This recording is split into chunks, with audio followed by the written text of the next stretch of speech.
We are just 8 days away from the election, and our Andrew Feather has the information that could affect your voting in Alamance County. Andrew?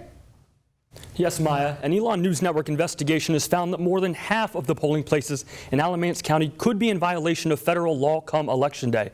The Americans with Disabilities Act was passed in order to protect the rights of disabled individuals. Among those rights is the right to vote. So I went to all of Alamance County's voting sites to see if they are accessible and compliant with the ADA. Here's what I found. Alamance County has 37 voting sites spread across the county. After visiting all of them, an ENN investigation found potential ADA violations at more than half.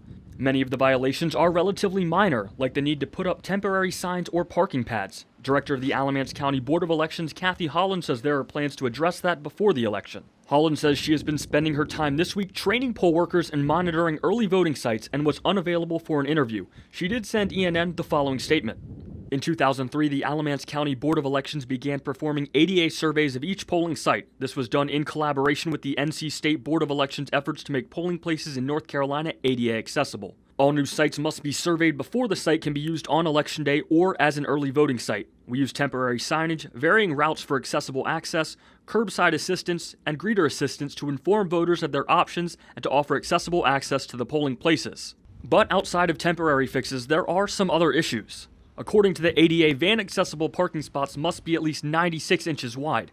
But at this parking lot at the Eli Whitney Recreation Center, the inches just don't add up. That is if you can even see the spaces, which have handicap markings so faded they're barely visible.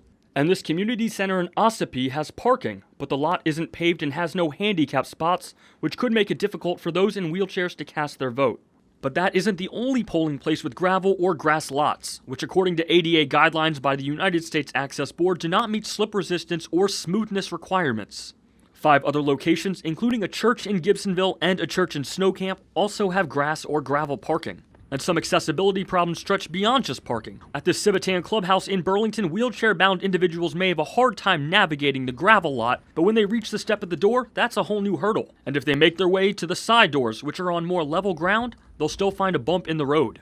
Holly Stiles is an attorney for Disability Rights North Carolina. There should not be a fear when you go to the polls that the place is inaccessible, because it's supposed to be. Stiles has worked extensively with accessibility issues at polling places and says Alamance County's problems aren't unique, but they have to be fixed. The right to vote is a fundamental right.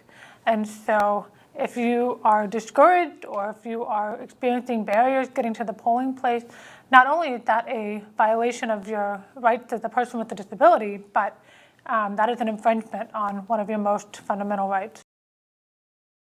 The Board of Elections director told me that while the board is focused on making voting sites as accessible as possible, sometimes it's hard, especially in rural areas where there are a lack of potential polling places. I'm Andrew Feather, back to you at the desk.